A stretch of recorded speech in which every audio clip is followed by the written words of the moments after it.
Le président Ibrahim Traoré a fait une découverte choquante ce soir-là, un événement qui allait marquer l'histoire du Burkina Faso. À 23h43, alors que la ville de Ouagadougou était calme et endormie, une voix tremblante a brisé le silence, avertissant d'une situation désastreuse. Plus de 200 enfants étaient capturés dans une mine d'or illégale dans la région de l'Est, exploités, affamés et contraints de travailler sans relâche. Ce qui s'en est suivi, cependant, a changé le cours des événements. Ibrahim Traoré, dans un acte héroïque, s'est rendu personnellement sur le terrain, armé de détermination et de justice. Ce n'était pas seulement une mission de sauvetage, c'était une guerre contre l'injustice. Comment cela allait-il se terminer pour les enfants piégés et pour le pays tout entier ? À la suite de l'appel anonyme qui annonçait la tragédie, Ibrahim Traoré n'a pas perdu de temps. Une fois informé, il a immédiatement ordonné une action rapide et décisive. Les enfants étaient piégés dans un environnement impitoyable, un endroit où la vie humaine semblait sans valeur. Pour lui, cette mission ne représentait pas seulement un défi militaire, mais un engagement moral envers son peuple, envers ceux qui étaient les plus vulnérables. L'enjeu était plus grand qu'une simple opération de sauvetage. Il s'agissait de restaurer l'honneur et de montrer que l'état de droit prévaudrait toujours, même face à la plus grande des adversités. La situation était critique, les autorités locales et les forces de sécurité étaient souvent corrompues, et les mineurs illégaux avaient des alliés puissants, mais pour Traoré, il n'y avait pas de retour en arrière possible. Cette mission allait être le test ultime de son leadership. Si les enfants n'étaient pas sauvés, le pays entier risquait de sombrer dans l'anarchie et la violence. C'était un moment de vérité où chaque seconde comptait. À 00h25, le président Ibrahim Traoré a reçu l'appel qui allait changer le cours de sa nuit. Une voix tremblante et anonyme a révélé l'horreur qui se déroulait dans l'est du pays. Plus de 200 enfants étaient exploités dans une mine d'or illégale, un endroit sombre et impitoyable. Ces enfants, certains aussi jeunes que 5 ans, étaient forcés de travailler sans relâche dans des conditions inhumaines, privés de nourriture, de soins et souvent battus. La situation était grave et les autorités locales étaient largement complices du trafic d'enfants. Mais ce qui était encore plus choquant, c'était l'existence de cette mine, cachée dans un endroit reculé, pratiquement inaccessible. Le réseau qui exploitait ces enfants était bien rodé, et il était évident que ce groupe criminel avait des alliés parmi les élites locales et même au sein des forces de sécurité. Malgré cela, Traoré n'a pas hésité une seconde. En tant que président, il avait la responsabilité de protéger son peuple, et il savait que cette opération allait mettre en jeu bien plus que des vies humaines.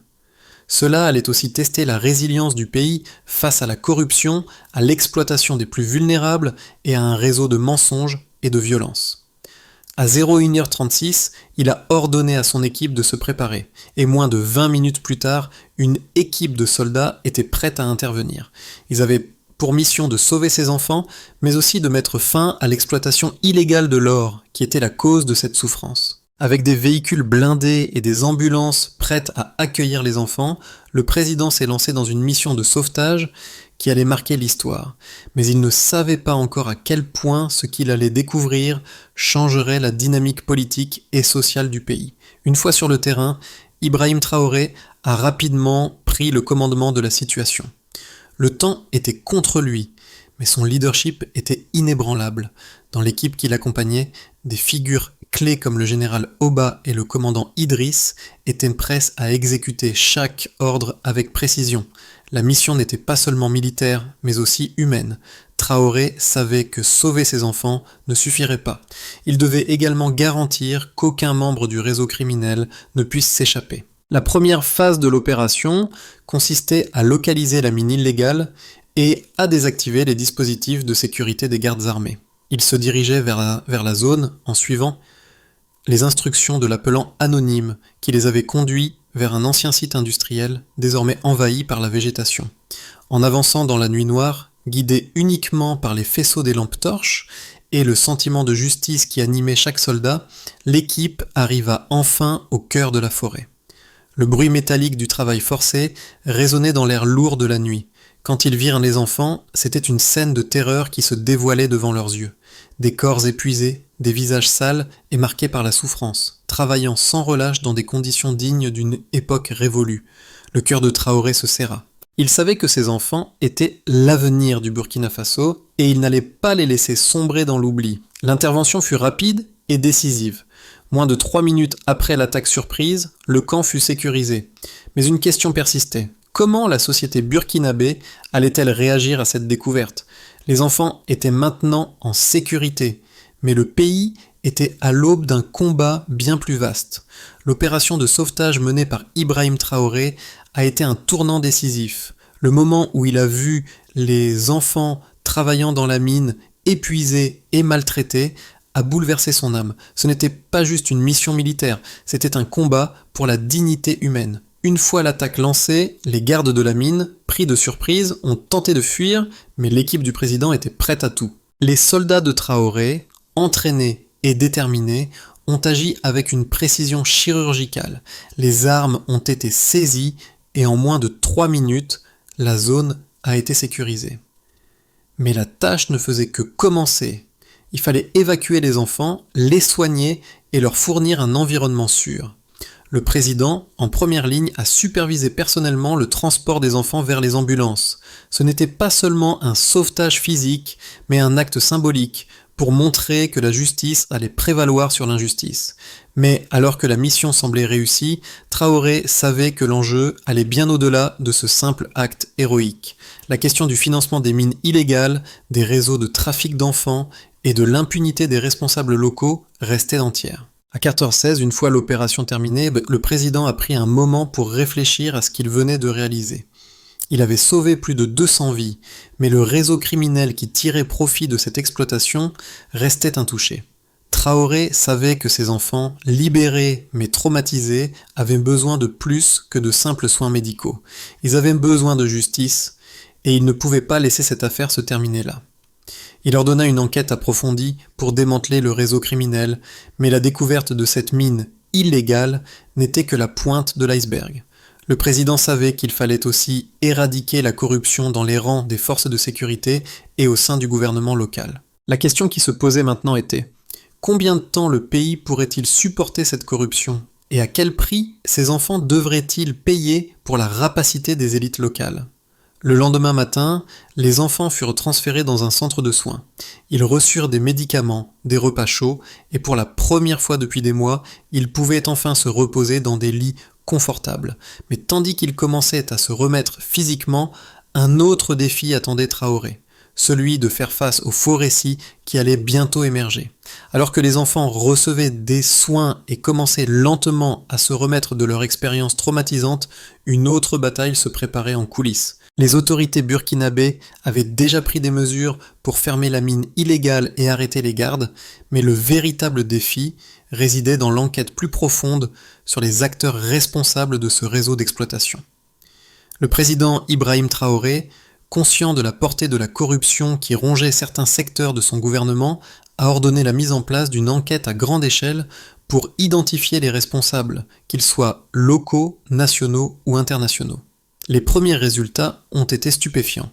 En examinant les documents saisis lors de l'opération, les enquêteurs ont trouvé des preuves de transactions financières liées à des comptes bancaires secrets qui alimentaient directement les criminels à l'origine de l'exploitation des enfants. Par exemple, une somme de près de 5 millions de francs CFA avait été transférée sur des comptes offshore en Suisse et en Côte d'Ivoire, indiquant que ces mineurs étaient utilisés comme une ressource bon marché pour les exploitants d'or.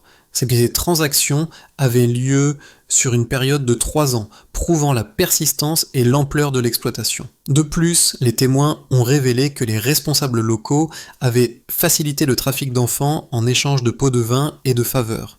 Un garde du corps, qui avait été arrêté lors de l'opération, a admis avoir été payé pour fermer les yeux pendant des années.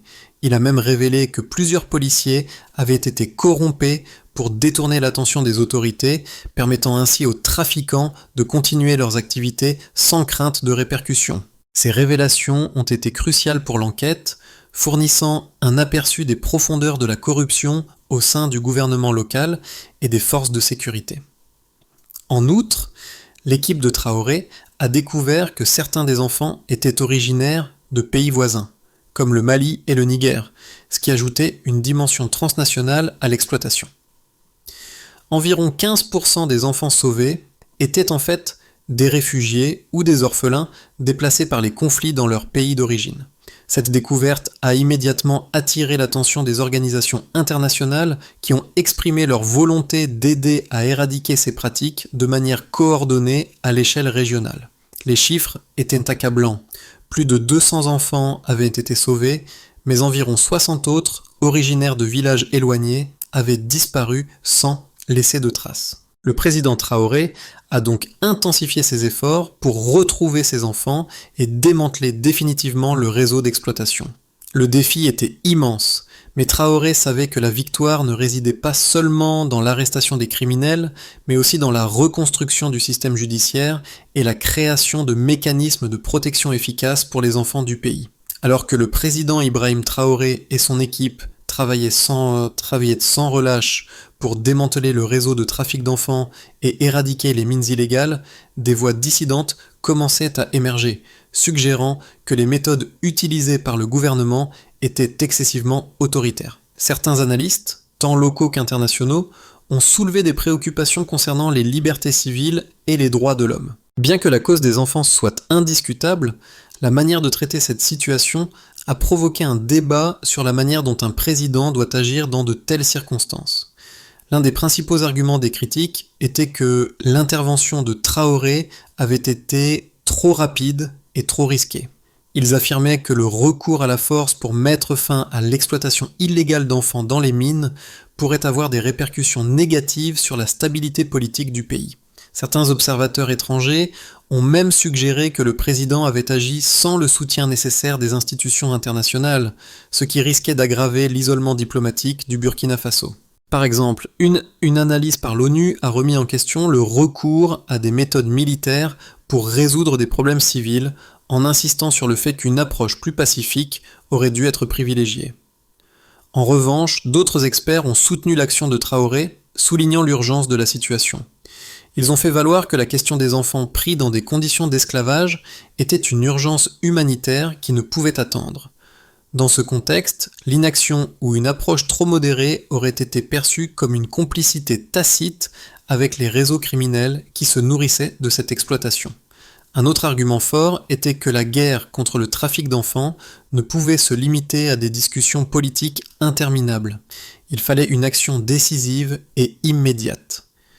Le débat sur la méthode de Traoré a été un test important pour son leadership.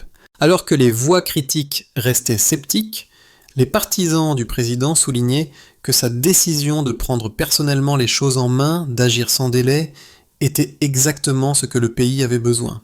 La crédibilité de l'État et la sécurité des citoyens étaient en jeu.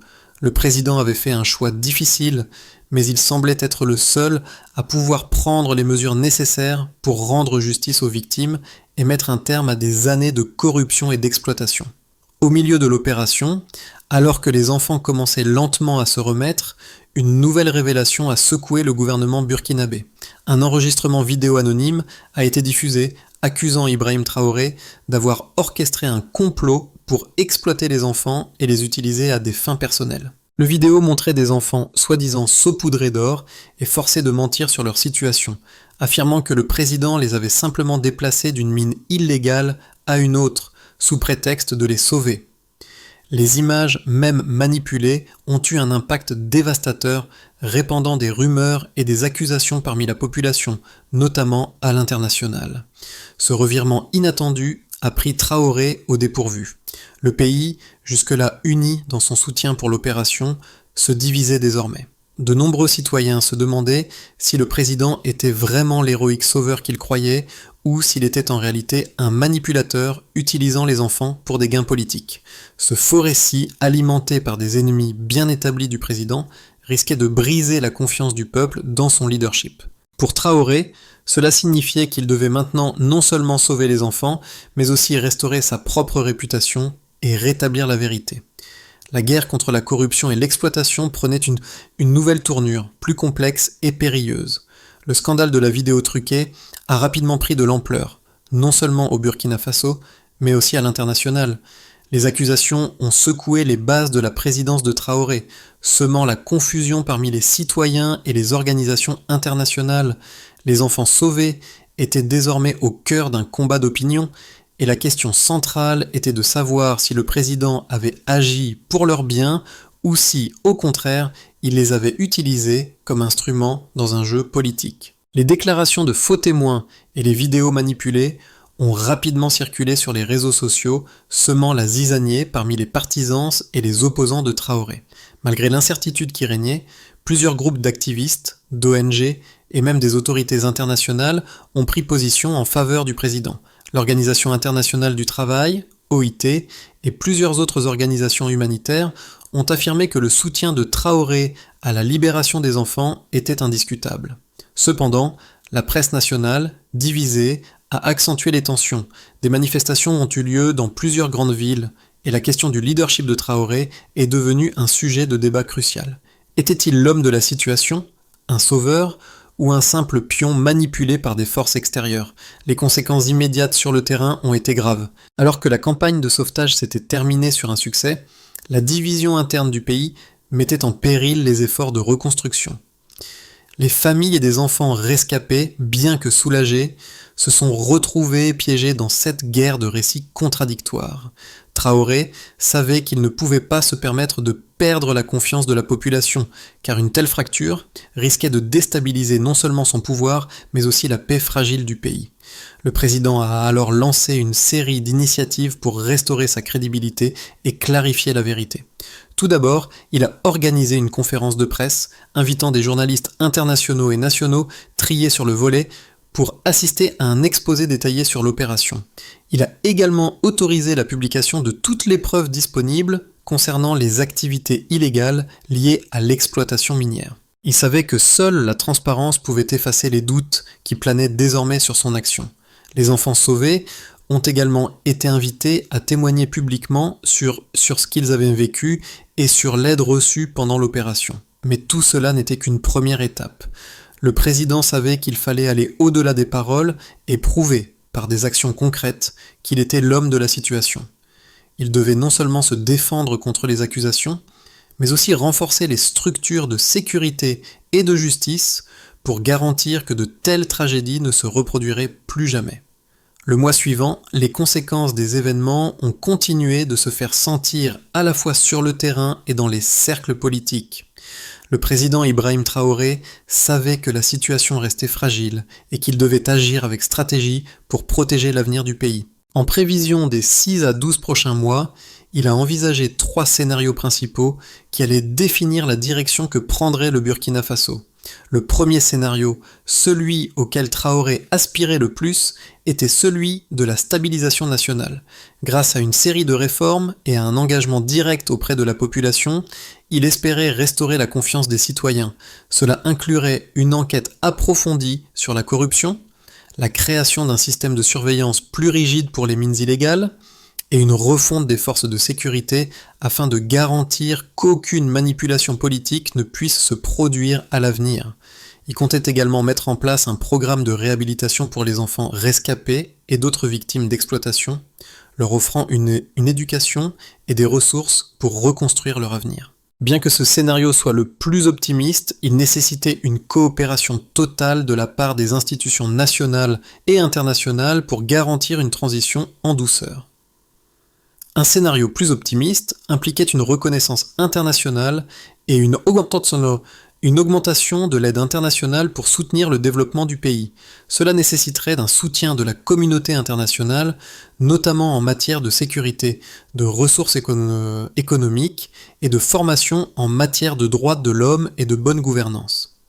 Si les alliés de Traoré parvenaient à gagner des soutiens cruciaux au niveau diplomatique, il y aurait un réel potentiel pour des investissements étrangers, ce qui stimulerait l'économie et offrirait des perspectives d'avenir aux générations suivantes. Cependant, cela supposerait que la communauté internationale ne se laisse pas influencer par les fausses informations qui circulaient encore à propos de l'opération de sauvetage. Enfin, un scénario pessimiste envisageait une escalade des tensions internes et une montée en puissance des opposants politiques. Le soutien à Traoré pourrait s'effriter si les manifestations se poursuivaient et si des accusations de corruption ou de mauvaise gestion refaisaient surface. Les accusations de manipulation des enfants pour des raisons politiques pourraient être amplifiées par les groupes d'opposition. menaçant de diviser encore davantage la population. Ce scénario pourrait également entraîner des tensions sociales, notamment si des factions armées, profitant de l'instabilité, tentaient de prendre le contrôle de certaines régions du pays. Le président savait qu'il ne pouvait pas laisser cette option se concrétiser, car cela risquait de plonger le pays dans une guerre civile prolongée. Le scandale des vidéos manipulées et les accusations contre le président Ibrahim Traoré avaient plongé le pays dans une incertitude profonde. Mais alors que la situation semblait au bord de l'effondrement, des voix se sont élevées et des signes d'espoir ont commencé à émerger. Le soutien populaire, bien que secoué, restait majoritaire. Les citoyens qui avaient vu les efforts sincères de Traoré pour sauver les enfants commençaient à comprendre que la vérité finirait par émerger. Dans les rues de Ouagadougou et dans d'autres villes, des groupes de citoyens se sont organisés pour soutenir le président, lançant des pétitions et des rassemblements pour rappeler à tous les sacrifices faits pour les enfants. La solidarité nationale, bien qu'informelle, gagnait du terrain. Les familles et des enfants sauvés, en particulier, ont pris la parole, témoignant de l'impact positif que la mission avait eu sur leur vie. Ces témoignages ont joué un rôle essentiel pour réparer l'image de Traoré, en prouvant que ses intentions étaient pures. La presse nationale, quant à elle, a commencé à diffuser des reportages plus équilibrés, montrant non seulement les critiques, mais aussi les réussites de l'opération. En soutenant les familles des enfants sauvés et en donnant une tribune aux citoyens, le président a transformé une crise en une opportunité de rétablir sa crédibilité. Ce faisant, il a renforcé sa position face à l'opposition et a ralenti la propagation des fausses informations. Il ne s'agissait plus seulement de faire face à des accusations, il fallait réconcilier une nation brisée. Les actions de Traoré, en mettant l'accent sur l'humanité et la réconciliation, ont permis à son gouvernement de naviguer dans cette tempête médiatique tout en ouvrant la voie à une reconstruction nationale. Dans les mois qui suivirent l'opération de sauvetage, Ibrahim Traoré a mis en place un plan en plusieurs étapes pour redresser le pays, restaurer la confiance du public et s'assurer que la situation des enfants ne se répéterait jamais. Ce plan comportait plusieurs éléments clés, chacun visant à établir une gouvernance plus forte, une justice plus transparente et une économie plus résiliente. La première étape consistait en une réforme en profondeur des institutions judiciaires et des forces de sécurité. Traoré a fait pression pour la mise en place d'une commission indépendante chargée de surveiller la lutte contre la corruption au sein de l'État et des services publics. Cette commission allait aussi garantir l'indépendance du système judiciaire, en particulier dans les zones rurales où la corruption était la plus ancrée. Le gouvernement a travaillé en étroite collaboration avec des experts internationaux pour assurer la transparence du processus. La deuxième étape était la mise en place d'un programme de réhabilitation pour les enfants sauvés. Ce programme offrait non seulement des soins médicaux et psychologiques, mais aussi un accès à l'éducation, afin de leur donner une chance de reconstruire une vie normale. En outre, un réseau de protection des enfants a été développé pour empêcher d'autres cas d'exploitation à l'avenir. Des lois plus strictes sur le travail des enfants ont été promulguées, avec des peines plus sévères pour les responsables d'exploitation. Enfin, Traoré a cherché à renforcer les liens avec la communauté internationale en établissant des partenariats avec des ONG et des organisations multilatérales pour lutter contre le trafic d'enfants et l'exploitation minière illégale. Des initiatives conjointes ont été lancées pour surveiller les mines et assurer un suivi plus strict des entreprises opérant dans le pays.